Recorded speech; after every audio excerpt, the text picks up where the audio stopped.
ఇది alphabet Apple అండి. పైన ఏబిసి క్యాపిటల్ లెటర్స్ ఉన్నాయి కదా, వాటిని మనం ఓపెన్ చేసినామంటే ఇక్కడ దీని వెనకాల బ్యాక్ సైడ్ స్మాల్ లెటర్స్ కూడా ఉంటాయి. ఇది నా షార్ట్స్లో చూడొచ్చు మీరు. నెక్స్ట్ వర్ణమాల, అక్షరాల గౌన్ అనమాట. సో మనకి వాళ్ళు డైరెక్ట్ అయితే పిల్లలందరూ చెప్తారు, కానీ ఇక్కడ మనం అన్నీ కూడా జిగ్జాగ్లో ఎట్లా అంటే అట్లా రాసేసి ఉంటాం కాబట్టి ఐడెంటిఫికేషన్కి ఇది పిల్లలకి బాగా యూజ్ అవుతుంది. నెక్స్ట్ ఇక్కడ కవర్ వేసినందుకు అట్లా కనిపిస్తుంది. ఇక్కడ ఒక ఫ్రూట్ ఉంటుంది. సో ఈ ఫ్రూట్ని ఇట్లా మనము మూవ్ చేసుకుంటూ పిల్లలకు చూపించండి. పలక, పడవ, పనస అట్లా అనమాట. సో 3 లెటర్స్ వర్డ్స్ పిల్లలు ఈజీగా చెప్పడానికి కంఫర్ట్గా ఉంటుంది.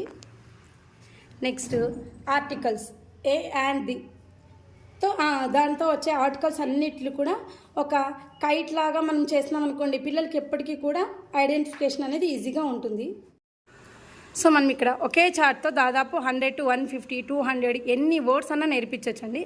ఇక్కడ ఏముంది చూడండి, ఇట్లా మనం మ్యాచ్ బాక్స్కి ఇట్లా స్టిక్ చేసుకుంటాము. సో ఒకటి అట్లా మనం మూవ్ చేసినామంటే చెప్పచ్చు. ఇప్పుడు చూడండి, B U N bun, F U N fun, next R U N run, G U N gun, అట్లా ఈ మ్యాచ్ బాక్స్ మూవ్ చేసుకుంటూ పోయినామంటే వీటి కింద కూడా మనకి చాలా ఉంటాయి. సో ఇట్లా మూవ్ చేస్తూ మనం చాలా వర్డ్స్ పిల్లలకి నేర్పించవచ్చు. నెక్స్ట్ ఏ సౌండ్ వర్డ్స్.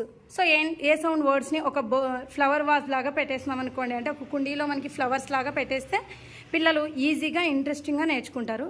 నెక్స్ట్ ఈ సౌండ్ వర్డ్స్. ఈ సౌండ్ వర్డ్స్కి సో ఇక్కడ క్లౌడ్స్లో నుంచి వాటర్ డ్రాప్స్ వస్తున్నట్లు మనము చేసామండి. సో ఇట్లయితే పిల్లలు బాగా ఇంట్రెస్ట్గా నేర్చుకుంటారు.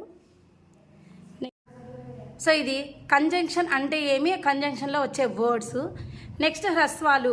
హ్రస్వాలు అంటే ఏవే వస్తాయి అనేది ఒక పూల బుట్టలాగా చేశాను. నెక్స్ట్ దీర్ఘాలు, ఏ అక్షరాలని మనం దీర్ఘం తీసి చదువుతాము అనే అక్షరాలు. నెక్స్ట్ వర్బ్స్ అనమాట, action verbs, helping verbs and linking verbs అని చెప్పి.